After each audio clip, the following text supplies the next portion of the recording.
was 14 years old. I got in the back of a pickup truck. I was just a kid, and I wanted to come and get a job, make a little bit of money. We grew up very poor. We didn't have much. And I went to this area of California, and I begged for a job until someone actually hired me to do the most menial type of work. And I ended up saving some money and going back to Mexico and helping my parents who were struggling.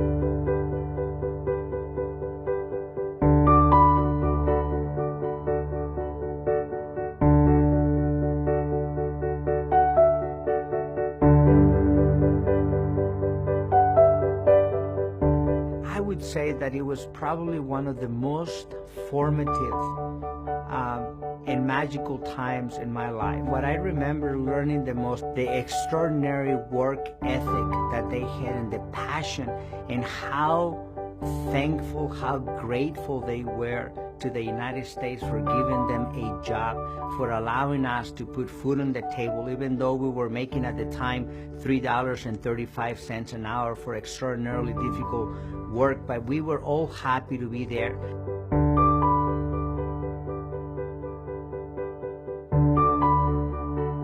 The most difficult obstacle that I had to overcome was to somehow believe that, number one, I had something to contribute to society, and number two, that I could actually do it. I met a classmate of mine who guided me through the application for the University of California and many other universities.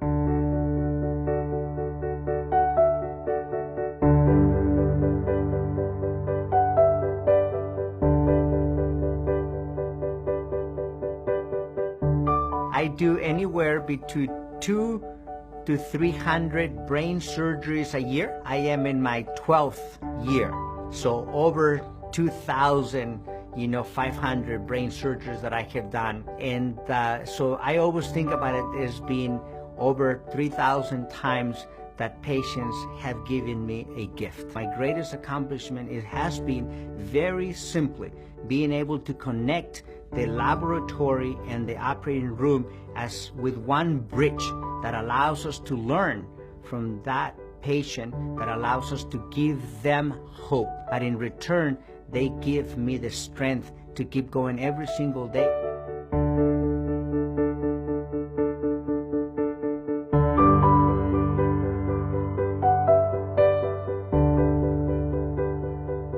What excites me is the possibility that one day patients will not have to succumb to what I consider to be the most devastating disease that affects the human body, which is brain cancer. And I'm hoping that over the next decade or so, we will be able to translate all that knowledge in the laboratory back to the patient, because that's what they deserve.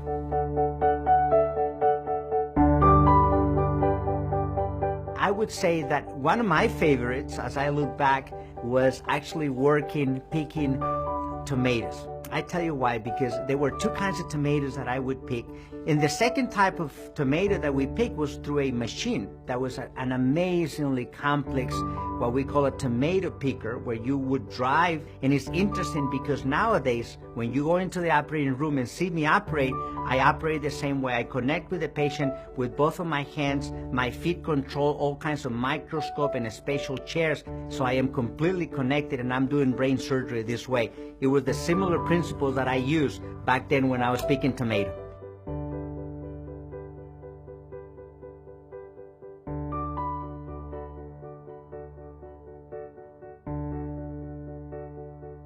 They are amazing people. They are gifted in what they do, the messages, the movies that they made. I saw 12 Years a Slave. I saw The Big Short, Selma, Moonlight this year. And I am just blessed and proud to be a small part of it.